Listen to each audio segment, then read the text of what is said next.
Recunoștință de Oltea Paraschiv. Sub un cer cu stele aprinse, în regatul înghețat, grijile sunt necuprinse, moșul nici nu s-a culcat.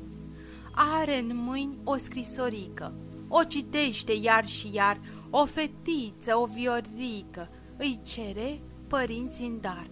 Te rog, dacă s-ar putea, aș vrea o mămică bună și un tătic mai jucăuș ca să creștem împreună.